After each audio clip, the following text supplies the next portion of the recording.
Level 1. The first night. You are 31 years old. You sit on a green plastic chair in a small staff room on the third floor of a district hospital with your hands folded in your lap, and the wall clock above the door reads 9:43 in the evening. There's a green NHS lanyard hung around your neck for the first time. There's a pale blue cleaner's tunic that they gave you in a sealed plastic bag this afternoon. There's the smell of antiseptic from the corridor, which is a smell you already know. You have been here before. 6 months ago, the man you used to wake up with stopped breathing in a side room on the second floor, and you have not said his name aloud since. You worked at a chicken and chip takeaway on the high street, 3 lunchtimes a week, and the money was not enough to cover the funeral. You took this job because the hours suited the children. You took it because the hospital is 3 streets from your house. You took it because you wanted to. Your daughter is 11, your son is 8. They sleep at your sister's house on the nights you work. You found the job on a card in the staff canteen on the afternoon of the funeral. They were hiring agency cleaners. A woman in a navy cardigan handed you a small leaflet and said, "We have nights too, if you would prefer." You walk into the corridor at 9:58. Mrs. Olufemi is 58, broad, wearing the same pale blue tunic and a small gold cross at her throat. She looks at you for a long moment, and then she takes the keys off the trolley. "You will be with me tonight," she says. "Watch first. As if you are not sure." The first ward is half empty, the curtains drawn. You wipe each bed rail with a small pink cloth, and the chemical mist makes your eyes water. The night sister walks past, nods, walks on. You learn the order: rail, table, locker, floor. You work, you watch, you work. At 6 in the morning, you sign your timesheet at the door of the cleaning office.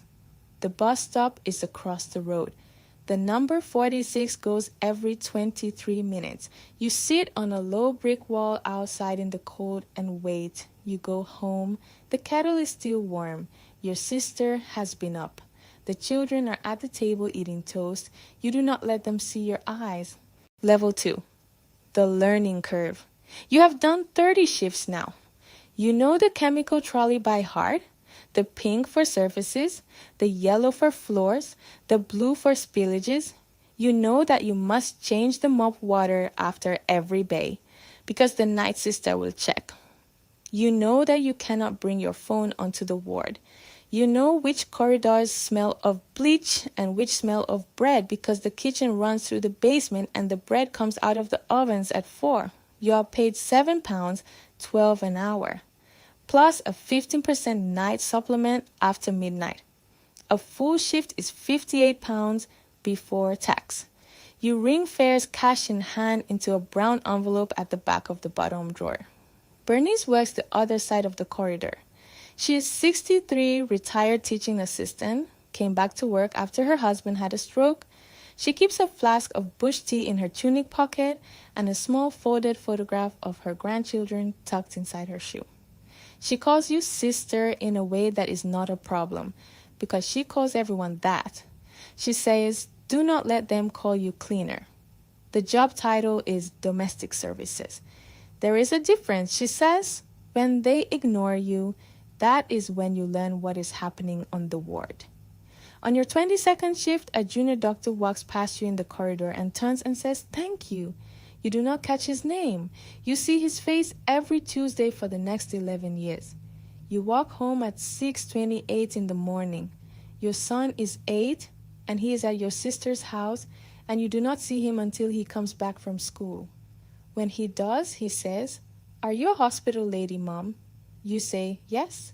He says, "Do you fix people?" You say, "I help." He says, "Okay." Level 3, the regulars. You have done 90 shifts. You know the names of 3 patients on Ward 7 because they say their own names when you wipe their bed rails. Mrs. Whitehead, Oncology, Bay 4. 81, likes the curtain pulled back so she can see the corridor. You always pull it back. You always close it again when the night sister tells you to. There are 4 old men on the geriatric ward who you cannot tell apart on Mondays and can tell apart by Wednesday. One of them calls you Mary every night. You answer. There is a woman in the side room at the end of Ward 4, 40-something, in alone. No flowers, no cards on the locker. She has been there for 6 weeks. She does not speak. On your 74th shift, the night sister puts a small folded tea bag and a sachet of sugar into your hand on her way past and says nothing about it. You drink it in the cleaner's cupboard on Ward 12 at 4 in the morning. The mug is from a charity shop. The kettle is plugged into a socket that is meant for a floor polisher. The kitchen porter who pushes the breakfast trolley at 5:15 is called Tariq. He nods at you on the 3rd week and you nod back, and after that, every time. You walk home at 6:30. The kettle has been switched on. Your sister has not slept. You do not wake her. Level 4, the rhythm. You have done 200 shifts. Bernice has started using your name. For the first 3 months, she called you sister, and then one Wednesday, she said your name in the staff room as if she had known it for years. The night sister knows your initials and writes them on the shift board without asking. Tariq leaves a small slice of soda bread on the corner of his breakfast trolley when he passes the cleaner's cupboard at 5:15 wrapped in a paper napkin. For your tea, he says. You take it home and put it in the fridge. The trolley has a stuck wheel. You have tried to fix it with a small piece of folded cardboard. It will not come right.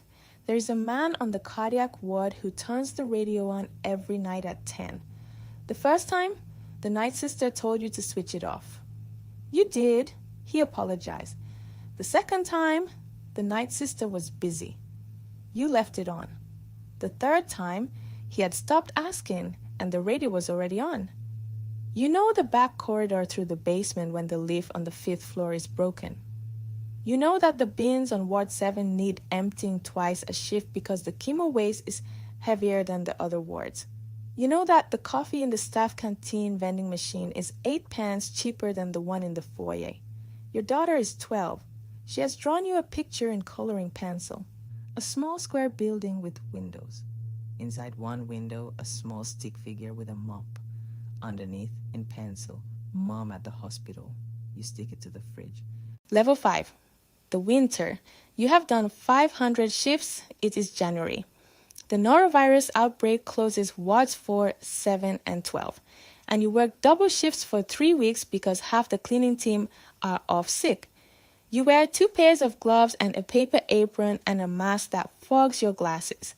You eat your lunch in the cleaner's cupboard at 3 in the morning because the staff canteen is closed. One Sunday at midnight, the lift on the 5th floor breaks. You carry your trolley by hand down 2 flights of stairs. The night sister meets you at the bottom and helps you push it the rest of the way. You apologize. She says, do not. The woman in the side room at the end of Ward 4 dies on the 3rd of February.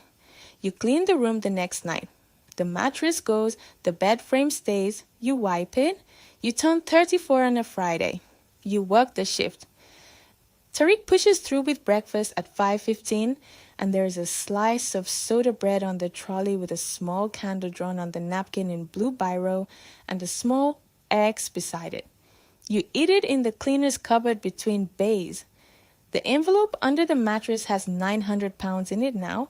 Some of it is in 20s, some of it is in 10s, most of it is in 5s. You have not told your sister how much. Level 6. The night shifts. You have done 1,000 shifts. You work permanent nights, 6 years in. The supplement is 20% after midnight now. The streets at 4 in the morning are different. The hospital car park is quieter. The bins outside the kitchen are emptied at 3:15 by a man you have never spoken to. The chip shop on Foxhall Road stays open until 2, and you stop in sometimes on the way home for a polystyrene cup of tea and a chair by the window. There is a young man who comes in at 1:30 on Wednesdays. He works the night kebab van and rests during his break. He always orders chips and a sausage in batter. One night, when you are at the counter with £2.40 in your hand looking for the 3rd coin, he buys your tea for you. You say you do not have to. He says, I know, on the same shift, a patient on Ward 7 dies in the night. Bay 6. You did not know him. You are the one to find him. The night sister tells you to wait outside. You stand in the corridor with your hands folded for 40 minutes while the family are called. The lift opens at 3:42. A woman who looks like the patient gets out. You clean the bay at 4:30. Your son is 14. He has stopped asking when you will stop doing this. Bernice has not been to work for 2 weeks. Level 7. The new starter. You have done 1,500 shifts. Bernice has a stroke in the staff canteen on a Tuesday in October. She does not come back. You send a card to her daughter in Birmingham and you do not know if it arrives. Joy starts the following month. She's 26. She has just lost her job at a call center and her boyfriend has just left her. And she has a 6-month-old daughter and she needs the money. On her first shift, you take her round Ward 12. You tell her yellow is for floors, pink is for surfaces, blue is for spillages. You tell her the lift on the 5th floor breaks every winter. You tell her Mrs. Whitehead, Oncology, Bay 4, 80-something, pulls her curtain back, leave it for her, close it before the sister sees. She listens. She writes some of it down on the back of a shift slip. On a Tuesday in December, you walk into Mrs. Whitehead's bay and she is gone. The bed has been stripped. The locker is empty. You stand for a moment and you wipe the rail and you wipe the table and you wipe the floor.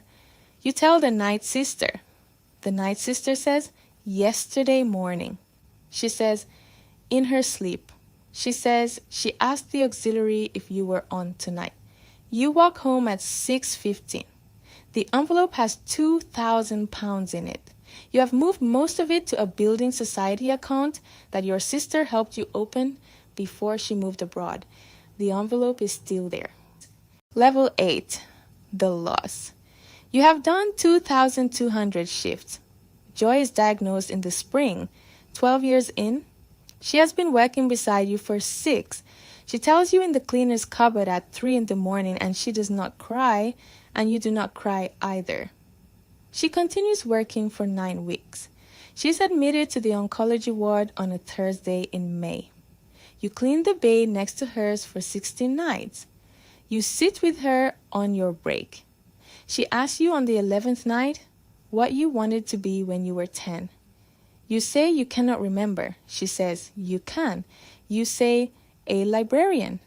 She says, ah. She dies on the 17th night at 4:22 in the morning. You are not on shift. You hear it from the night sister at the next changeover. You clean her bay the night after that. You wipe the rail. You wipe the table. You wipe the floor. The cleaning supervisor offers you a senior post. Better money? Days? You say you will think about it. You think about it for 11 days. You say no. Your daughter is 23. She has finished her degree. She has moved into a flat in Leeds. She rings you on Sunday mornings. Level 9. The change. You have done 3,000 shifts. The hospital has been refurbished. The chemical trolley is now a wheeled cabinet with a code on the front. The cleaning team has its own breakfast table in the canteen. The night sister has retired and a new one has started who is half your age and who calls you by your name on her first shift. Vina starts in the autumn. She's 31. She has 2 small children. She lives in a flat above the Polish supermarket on Vauxhall Road.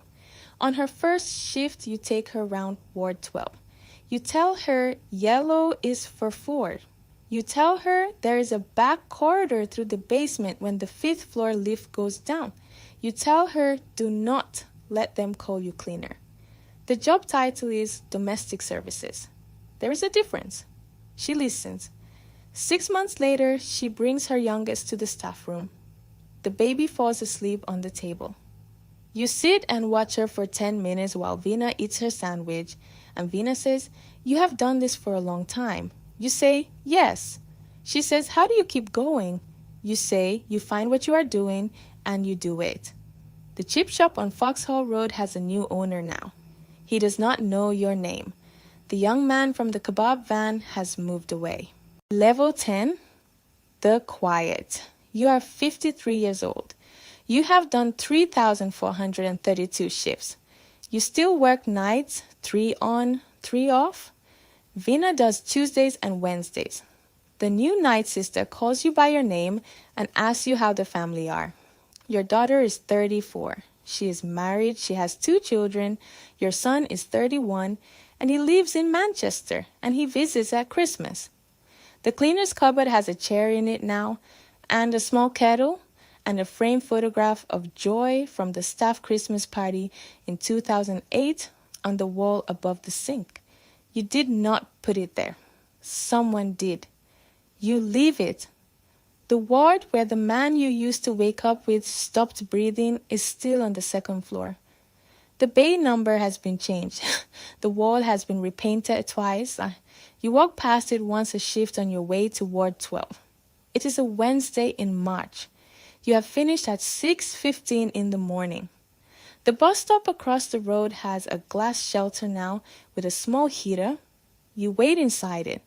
You think about the man whose bay number has been changed. You think about Joy and the night she did not cry. You think about your daughter, who has a daughter of her own now. You think about a woman you bought a tea for last winter in a yellow Hivis vest, who looked tired, who said thank you and meant it. You do not know her name. You hear the bus before you see it. You stand, you go home.